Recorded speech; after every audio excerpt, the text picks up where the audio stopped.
Bonjour à toutes et à tous et bienvenue dans ce tout premier numéro de Green Actu. Je suis Jean-Baptiste, je suis cofondateur de Greenscale et je suis ravi de vous présenter cette nouvelle émission. Green Actu, c'est votre nouveau rendez-vous pour parler d'éco-responsabilité. À chaque édition, on va vous partager des actualités qui valent le détour et qui mettent en avant des solutions ou des actions qui permettent à des entreprises d'améliorer durablement leur impact au quotidien. Chaque semaine, on va également vous partager un conseil à appliquer directement dans votre entreprise, et ce afin de lancer une démarche éco-responsable facilement et sans vous tracasser. Si vous n'êtes pas encore abonné à nos réseaux sociaux ou à notre chaîne YouTube, je vous invite à le faire dès maintenant, c'est le meilleur moyen d'être sûr de louper aucun des prochains épisodes à venir. Bon allez, pour les présentations, on est bon, on passe directement au tour des actualités de la semaine, centrées sur l'agroalimentaire.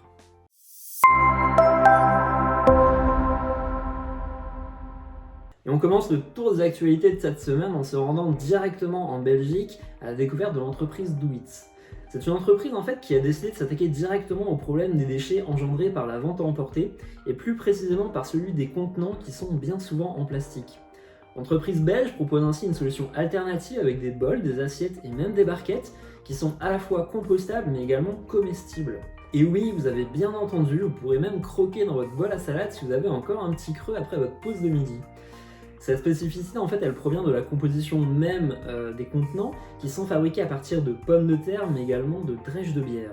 L'autre avantage, c'est que ces contenants peuvent même passer au four jusqu'à 230 degrés et se compostent en à peine quelques jours contre plusieurs centaines d'années pour les mêmes types de contenants en plastique. Douits s'adresse dans un premier temps aux restaurants, aux traiteurs et également aux food trucks. On peut imaginer que cette solution sera d'ici quelques temps disponible dans les cantines même des entreprises.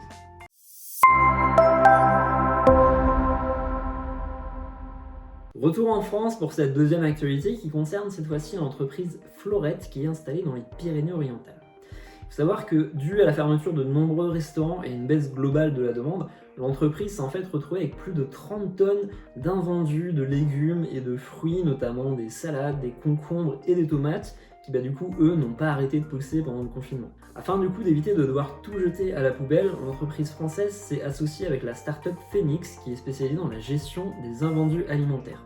Ensemble, ils ont vraiment monté une opération digne des plus grands films de guerre hollywoodiens afin de pouvoir distribuer l'ensemble de ces 30 tonnes de produits directement à des associations telles que Aubépine, l'Épicerie de l'Espérance, Cœur Résistant et Au Panier Garni.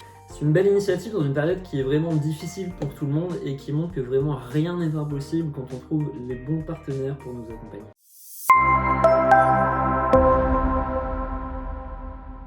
On termine ce tour des actualités avec une initiative mise en place conjointement par l'entreprise Mars Wrigley France et Carrefour. Il faut savoir que le groupe Mars est engagé à ce que 100% de ses emballages plastiques soient soit réutilisables, recyclables ou compostables d'ici à l'année 2025. Ils ont donc décidé de lancer un projet pilote d'éco-conception autour de l'emballage plastique d'un de leurs produits les plus vendus, les M&M's Choco 300 g.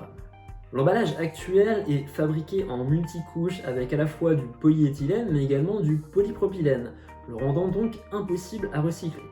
La nouvelle version de cet emballage sera fabriquée en monomatériaux et n'utilisera que du polyéthylène, permettant donc de pouvoir être recyclé partout en France.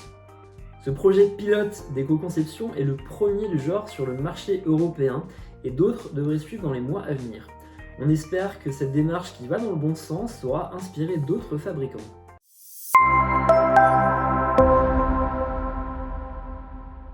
Chaque semaine, nous vous partageons un conseil afin de booster votre démarche éco-responsable. Et pour cette première édition centrée sur l'agroalimentaire, on a décidé de s'intéresser aux repas pris sur le lieu de travail. L'alimentation au bureau est souvent productrice de beaucoup de déchets, et cela qu'il y ait une cantine dans votre entreprise ou non. Quand on additionne notamment les emballages des restaurants à emporter, les livraisons au bureau, on se rend compte que votre activité peut vraiment avoir un impact environnemental très fort sans même que vous vous en rendiez compte. De nombreuses solutions existent pour améliorer tout ça et pour réduire l'empreinte environnementale des repas. Vous pouvez notamment mettre en place des solutions de commande groupée, faciliter la cuisine sur place, ou encore trouver des restaurants à emporter qui acceptent que l'on amène ses propres contenants. Mais avant tout ça, il convient de faire un point sur les besoins et les habitudes de chacun afin de pouvoir trouver ensemble les meilleures pistes d'amélioration pour votre entreprise. Ainsi, commencer par un sondage interne nous semble une première étape logique qui vous permettra d'aller beaucoup plus loin.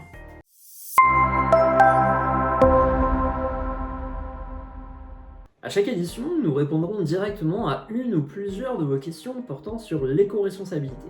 Pour cela, rien de plus simple, posez-nous votre question directement dans la section commentaires sous cette vidéo, et le ou les commentaires qui nous paraîtront les plus intéressants auront leur réponse dans la prochaine édition.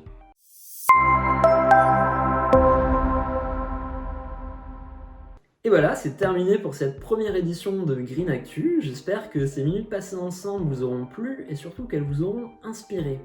N'hésitez pas à nous faire vos retours directement dans les commentaires, on souhaite construire cette émission avec vous, donc nous serons vraiment à l'écoute de toutes vos suggestions. Si la vidéo vous a plu, je vous invite à laisser un like et surtout à la partager autour de vous. D'ici là, moi je vous souhaite une très belle semaine et on se retrouve pour le numéro 2 de Green Actu.